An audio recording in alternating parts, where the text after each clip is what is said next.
Hello, welcome to another edition of Meet the Candidates. I'm David Thomas, and across from me today I have Mr. Chad Fletcher, candidate for Bedford County Mayor. Yes, sir. How are Mr. you Fletcher, today? it's great to have you with us today. Well, I appreciate the opportunity. Absolutely. Well, I want to let everybody know that we do this for voter education. So you'll get a chance to hear from our candidate, Mr. Fletcher. And we're just going to dive right in. We have some questions that Yes, sir. everybody answers. And the first one is just give us a little bit about your background. Tell us about your life previous to this point, your profession, and then your political affiliation. Yes, sir. Well, first, let me say thanks for doing this. Absolutely. I truly believe that, the greatest protection that democracy has is a educated electorate. And so having the opportunity for people to get to know the candidates, I think that makes a huge difference. So people know who they're voting for and why they're voting for them. Sure. So about me, I am a native resident of Bedford County. I first moved to Bedford County in October of 1974 on the day my parents brought me home from the hospital. All right. So I've been here. I grew up on a little farm outside of Wartrace. Mama worked for a bank till she retired. Daddy worked for the tannery in Wartrace for better than 50 years. In fact, Daddy just turned 80 last month, and we finally got him to stop working about 4 years ago, if that long, because he broke his leg and just couldn't go to work. And he wanted to keep going to work, and we finally had to talk him into, now, Daddy, I think you've done your part. You've done your part. So we grew up on a little farm, and growing up on a farm, you learn a lot of really valuable things. Sure. You learn about hard work, and my parents were very thrifty, so we learned about the value of a dollar. My parents believed very strongly that Monday through Saturday was meant for work, and Sunday was meant for church and lunch at grandma's. That's it. Yeah. And so if my parents weren't doing their day job, then we spent our Saturdays and evenings cutting and selling firewood or picking blackberries or working in the garden or working on the farm or doing any of those number of things. In fact, my first job, I got as an 8th grader, and I worked for Mr. Vincent Hawkins. Yeah. Back when he had Hawkins Transport, Right. Wash and transfer trucks. Oh, wow. And I made $5 a truck. Mama got me that job because I didn't do well in school for 6 weeks. And so she decided I needed to get a job instead to teach me a lesson. And I learned it. All right. Because washing trucks may sound like fun, but it is not fun in January. I promise you that. So my sister and I have a younger sister. She and I and mom and dad, growing up there on the farm, it was really a blessed life, to be quite honest, growing up. So went through high school. And in high school and college, I worked here in town at McDonald's for Mr. Ed McClarty. And once I graduated college, got my degree to teach history. And so for the last 30 years, I've been in the education field. I've been a teacher. I've been an assistant principal, been a principal. And for the last 7 years, worked for Bedford County Schools, where I'm the director of federal programs, school safety, Right. and state testing. So love what I do. Have a great job, but it really gives me a lot of great opportunities to be part of a lot of different things. The federal program side mostly entails 2 pieces. One, developing, managing, administering budgets. So, you learn an awful lot about that process. And there are a couple of things there that I think are really valuable and have been really important for me. Because number one, when you're developing a budget, you understand very quickly, number one, that you're not spending your money, you're spending the people's money, and you need to do that very thoughtfully. Right. So that's important. And number two, you make sure that you stay compliant because you want to make sure that everything you do is open, is transparent, and that it meets all the requirements that it's supposed to meet. So in the school safety space, what a blessing we have in this county. And people don't realize how valuable and how blessed we are to have the first responders we have in this county. When I talk to my colleagues across the state who do the same position that I have in their school systems, they honestly cannot believe what a close relationship our school system has with our first responder community because it just doesn't exist everywhere. Yeah. But we have policemen, we have firemen, we have emergency responders who love this county, who love the people in this county, and who are dedicated to this county. So that's a great blessing to us. Yeah, absolutely it is. So there's that piece of it. Now, I've been really blessed to be able to do some interesting things in my career. I've been on 4 or 5 state task force or advisory committees.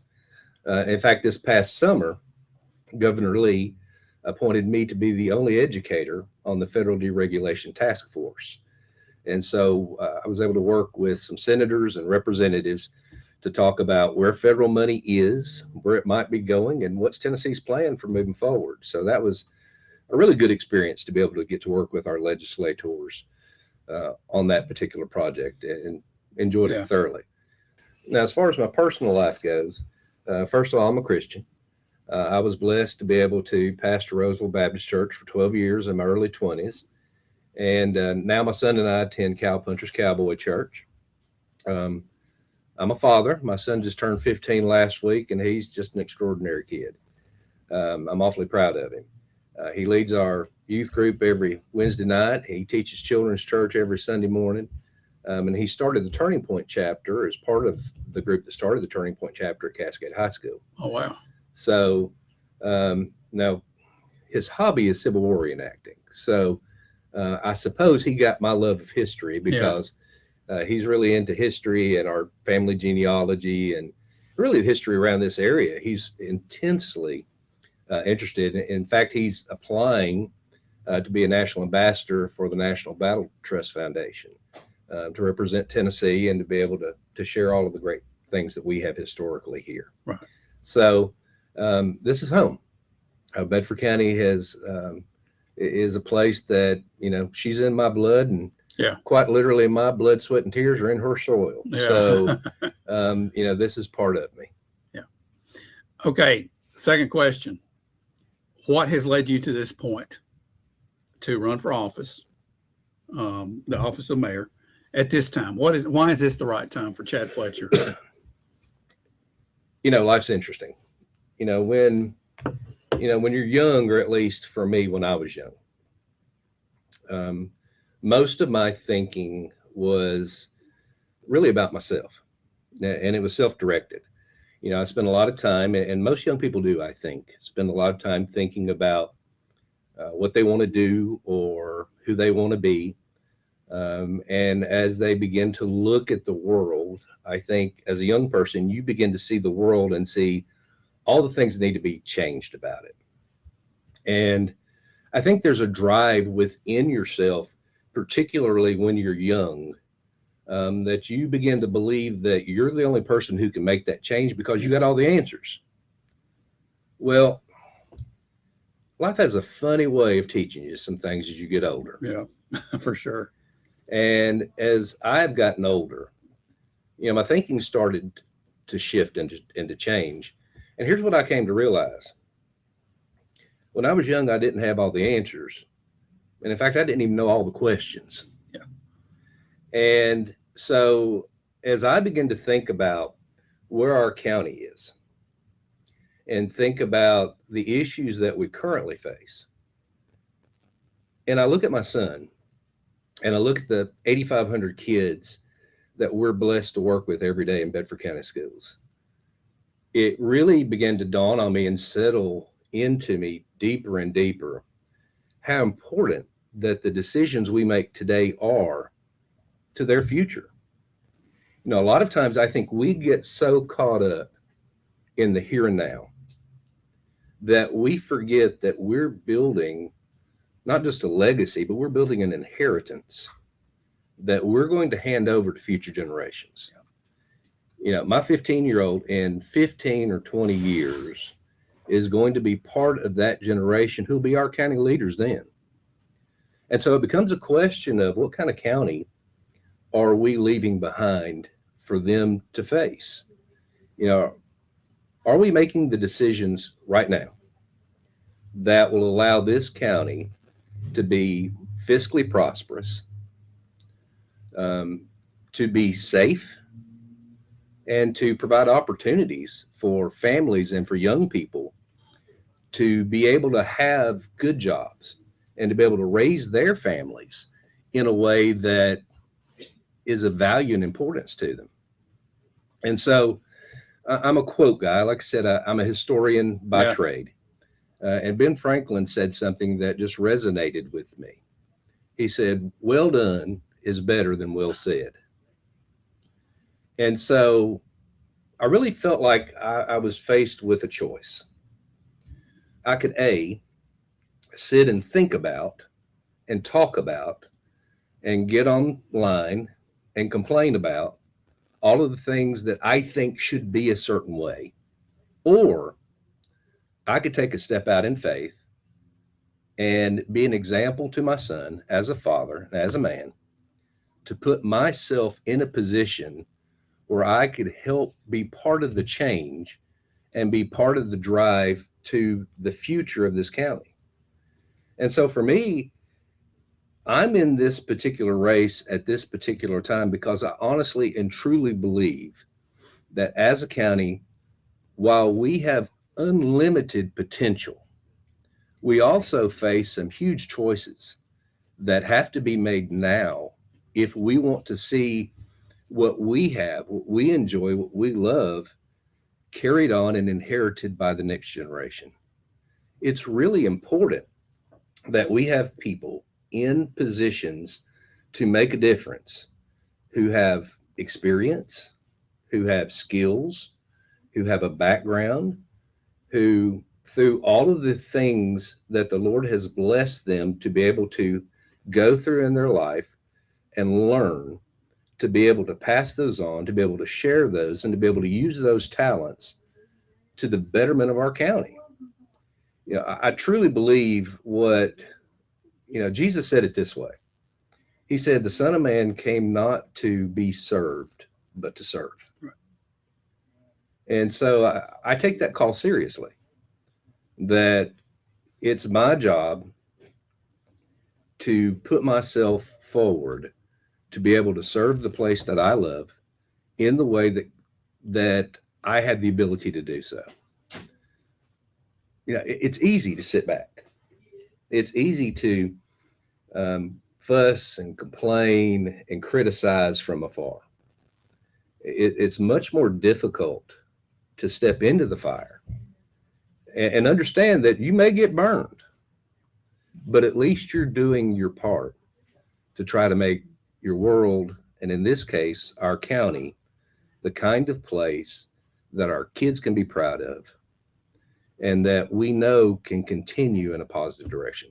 So that's why I made the decision that this is the right time for Chad Fletcher. I believe God puts us in experiences to help prepare us for what he has down the road for us. And so the experiences I have of leading people, because you certainly learn a lot as a building administrator, as an assistant principal and a principal, you learn an awful lot about working with people. You learn an awful lot about, listening to people. You learn an awful lot about being really thoughtful about every decision you make and the impact that it has. And then moving on to the district level, where, as I said, I get to work, in the budgetary space, and I get to work in the school safety space. And so he's provided me with all of these varied and helpful experiences in my life. And frankly, it would just be wrong for me just to keep that to myself and not offer that to be able to serve the place I care about.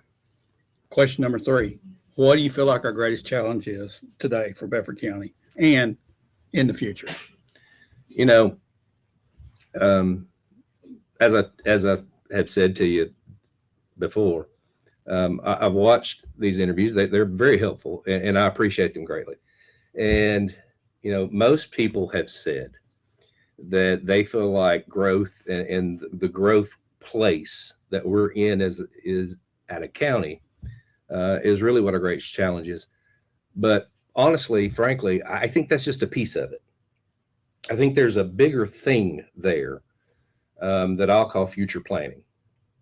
And certainly growth is a piece of it. I think there are 3 different aspects to this future planning idea that is the biggest challenge that we face right now. So first, smart growth. like we know that we're in a growth cycle. We understand that.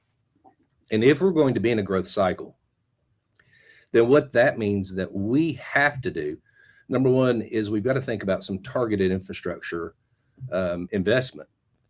You know, we know very obviously there's some water issues in the county. You know, that goes without saying from what we've experienced, especially those of us Sure. who live down in the War Trace area. Oh yeah. You know, that's really open and really, really glaring to us. And if that were all it were, that would be one thing. But, you know, we got to think about our roads and our bridges too. You know, because if we're going to continue to see growth, and we know, for instance, without a shadow of a doubt, the 231 corridor is about to explode. You know, it has been proven time and time again in place after place that when places like MTSU start to build new infrastructure that's going to attract students, that growth and housing are going to come with it. I can remember very well back in 1994 driving through Murfreesboro, and I'd heard that they were building this new school called Cason Lane Academy. And so my buddy and I wanted to see this school. So we drove out through the cotton fields and saw Cason Lane Academy, which was literally at that time surrounded by cotton fields. There are no cotton fields there now. Yeah. Absolutely none. And so we've got to prepare from an infrastructure standpoint for what that's going to look like. Number two, we really need to decide on what our planning policy is going to be. Now, as mayor, I feel like my position is to be a consensus builder. It is to try to bring people who may have differing ideas together to decide on what that's going to be so that we can have a solid plan for this is what it means in Bedford County. This is what our policies are. So then we have something that we can consistently enforce. You know, you can't enforce a rule that doesn't exist. Right. I learned that a long time ago as a school principal. And so whatever our commission, and, you know, it's very likely with all 18 seats up in this election, that our commission may look significantly different moving into next year than it does right now. And so we've got to bring that group together to make those hard decisions that it may not be what everybody wants, but it needs to be what's best for all of us together. And when that decision's made, then we can stand on it and we can make sure that that's something that's in place and stays in place. And then the last thing on just the growth part is we've got to be really thoughtful about the kind of businesses and industries that we attract.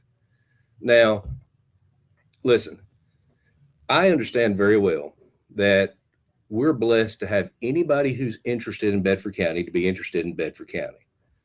But I'm going to promise you, if somebody offers us a diamond ring, we better make sure it's not cubic zirconium. Exactly. Because not every deal is a good deal. Yeah. You know, I get those mailers, and I think most people do, that say, you know, $6,400 available to you now. Right. And that's in real big, bold letters. But down there at the bottom in little tiny letters is 24% interest. You know, I think we've got to be really careful to really thoroughly vet and really look into anybody who's interested in coming here to make sure they're the right fit for us. Right. Because just because somebody's interested doesn't mean we have to take them, and doesn't mean they're the right fit for this county and for our people. If they're not going to add to our experience, if they're not going to move us in a positive direction, then it's okay for us to say no, thank you. And I think that's a piece we've got to be thoughtful about. So that smart growth is important. You know, the next is safe communities. You know, and there are three pieces to that. Number one, we've got great first responders. We've got to support them. Oh yeah.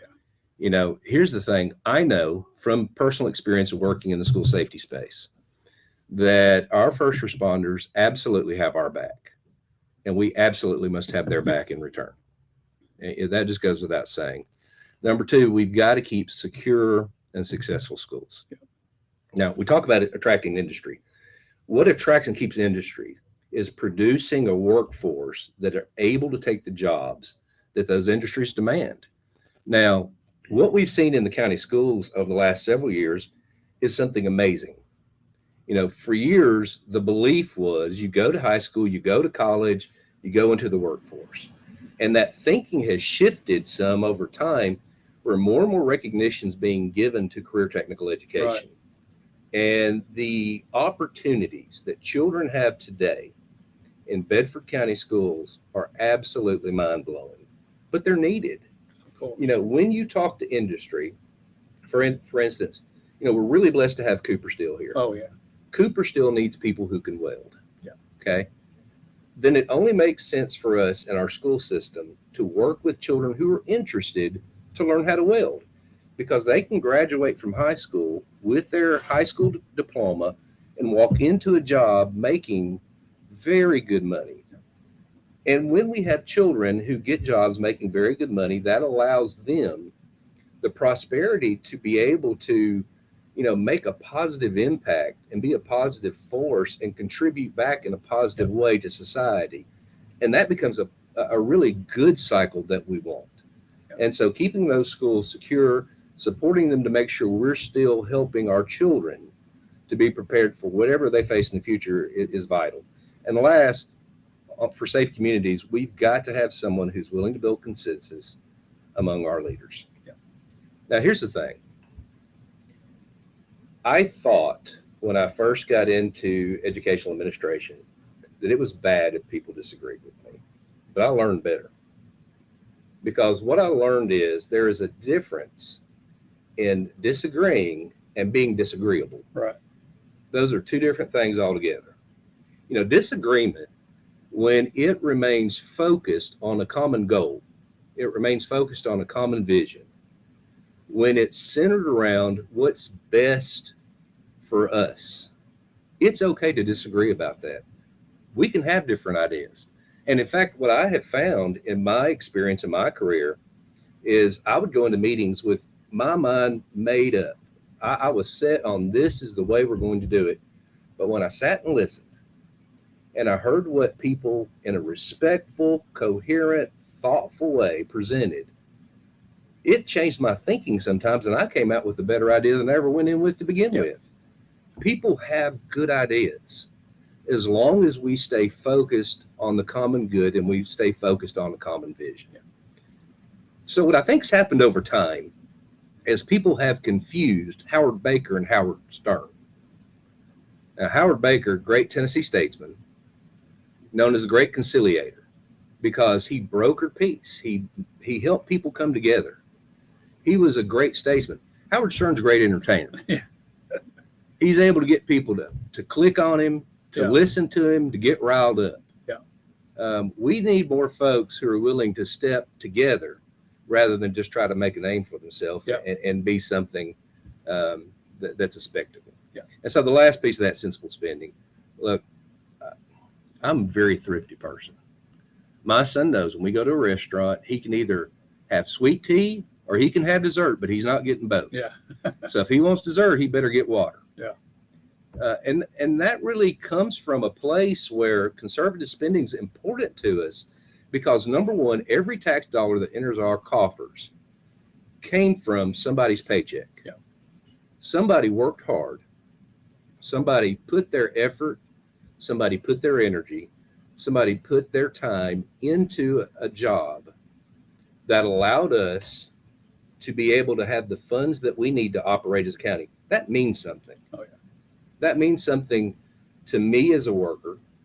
That means something to my parents who are in their late 70s and daddy just turned 80. That means something to them. And that means something to families all across this county. We're responsible for every single dollar that comes into this place. And we better, and I believe we ought to, when we engage in the budgetary process, make sure that that's something that's open, something that's straightforward, something that's visible and visual. It should be no surprise where tax dollars are spent. And we got to be conservative in that because here's the thing. Like I said, grew up on a farm, and my parents were both children of the Great Depression. And so mom and daddy always told me this, son, if you spend it today, you don't have it tomorrow. And so my hope is that we can get to a place in our process budgetarily where we spend what we need to spend to be able to provide all of the different functions that our county needs to provide. And then whatever we have left over, and I truly hope we have some left over that we can set aside for that rainy day, because skies may be blue today. But that don't mean the storm ain't coming tomorrow. Yeah. And think about this, honestly. How great would it be if we could save up enough to start paying down our debts as a county? Yeah. That would be amazing. That would be wonderful. And that's my hope. So what I've heard a lot of people say is we just need to slash the budget and cut taxes. And that sounds great. When you write that and put that on Facebook, that gets a lot of likes. Yeah. But here's the problem with that. Every dollar that you choose not to spend or that you slash from the budget has to come from somewhere. Mm-hmm. So what are you willing to give up? Are you going to take it out of the road budget and let our roads fall apart? Are you going to take it out of the police budget and have less people to be there for you when you need it? You going to take it out of fire budget? I guarantee you, if a person wanted to take that money out of the fire budget, they would absolutely regret that decision if something happened to them. So it's important that we're thoughtful about how we spend money, but at the same time, not do ourselves more harm than good in the long run. So just to kind of wrap it up, summarize, that future planning piece is huge. We've got to start now and do the hard work today so that our children and our grandchildren and all the people who are coming after us are positioned in the best place possible so this county is as prosperous as it can be. Question number 4. What is your favorite thing about Bedford County? There's a lot of love. But I'll tell you the thing I think that makes this county the most special is that this county truly is a community. And here's what I mean by that. Today, right now, you could walk in just about any country store in this county and you'll see flyers on the wall somewhere about a benefit for some family who is dealing with sickness or loss or hurt or their house is burned down, something like that. That's not normal. That doesn't happen everywhere, but it happens here because in this county, we take care of each other. People genuinely love each other. And people still take the time to check on their neighbors, to help their neighbors, to be there for each other. Listen, you can go right now around this county to a lot of different places and see these blessing boxes. Those are there because people recognize the fact that their neighbors may not have supper tonight and they don't want them to go hungry. Yeah. Now, I understand there are a lot of families who endure things silently. They don't want to admit maybe they need some help. And so those are there. So you don't even have to go ask somebody. You just go get what you need and you're taken care of. It makes me so proud to be a member of this county, to know that if I were in need, I wouldn't even have to ask, but there would be somebody who would care enough about me and my son and my situation that they would step up and they would stay. And that's why we see generational schools here. You look at Cascade and you look at Unionville and you look at some of our schools here in town, you don't have a person who goes to school. You have a person who goes to school there, then their kids go to school there, and then their kids go to school there, because that is a community. It's a place where people know are known and have faith and believe in the people that are there, not because of what they say, but because of what they do. I think that's what a lot of people who aren't from here don't understand.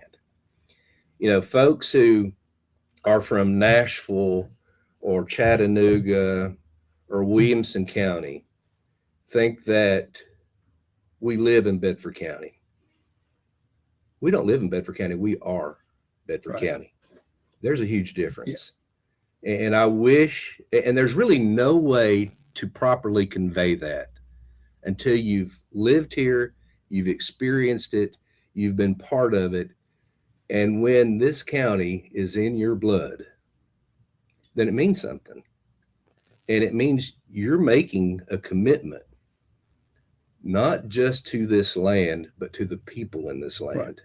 And that's something we take very seriously. And I'm proud of that. Last question. If you had a magic wand and could change anything about Bedford County, what would you change? I wish that 30 years ago, more thought had been given to where we would be today. Yeah. And that's why I feel so strongly, by the way, about what I do about us planning for our future. I believe that it's really important that we learn our lessons from yesterday. And if there's something that didn't go right yesterday, that we need to learn from it so that we're better today than we were yesterday. Think about this. What would Madison Street look like? And I understand you can't really expand the road anymore, but what would Madison Street look like had 30 years ago we had moved to buried utilities? You drive down that road, it's like going through a forest with the power lines right there next to you. I'll give you another good example. I wish that when Cascade Elementary School were built, they had built another lane just for school traffic. I don't know if you've ever driven through there anytime between about 2:30 and 3:30, but it worries me. Yeah, it's a mess. It truly does. And what worries me is if we ever find ourselves in a position where we have an emergency at school at that time of day, it's going to be very hard for first responders to get in there. Yeah. And that concerns me. But I understand, hindsight's 20/20. Yeah. It's hard to predict what the future looks like. And I'm no prophet, but I know this. What we've seen in other places, and if we're smart, we'll do a research. We'll look to other examples. Listen, you don't have to invent the wheel if the wheel already exists. And so we've seen what other towns have gone through, and I think we can have a pretty decent idea what this county may look like in 20 or 30 years. So why not start now to address those issues today so that we don't leave a mess to the people who are coming after us to have to deal with? And not to mention the fact that 30 years from now, I'm going to be in my 80s and I'd like to drive on good roads. And I'd still like to have power and water at my house. Yeah. If the Lord blesses me to be here then, and my son's still kind enough to want to take care of me, then, I want to make sure we've done our part. And that's what it comes down to. And so do I wish that had happened? I wish it had, but, we are where we are, and that's okay. Yeah. Because what we can do is we can learn from that. Exactly. Okay. The mic is yours. So now you just address the folks out there in any direction you'd like to go. Well, let me say this. Let me say thank you once again. I appreciate this opportunity. Bedford County, as I said, is home to me. It's a place that I love dearly. My family's been in Tennessee for 8 generations. And so I feel very strongly that we have a responsibility to learn from yesterday, to handle the issues we face today, and to prepare for tomorrow. Yeah. I believe that if we have a mayor who is willing, it's easy to say work hard, but not just work hard, but to build consensus, to work with our government officials, our commissioners, our department heads, so that we all stay aligned on the same vision, that we all look to the same goals, and that's to ensure the prosperity of our county. Our county should be, and needs to be, and ought to be, a place that's full of opportunity, a place that is safe, and a place where we can all be proud, because it's too good a place for us to just pretend like these things don't matter, because they truly do. And so I invite you, I'd appreciate your vote. My name's Chad Fletcher. I'm running in the Republican primary on May 5th, and I believe in this county. And I believe that together we can make the future of Bedford brighter. Well, Mr. Fletcher, thank you so much Thank for you. sitting down here I appreciate and sharing you. your story with us. Thanks for watching. We'll be back again with another edition of Meet the Candidates.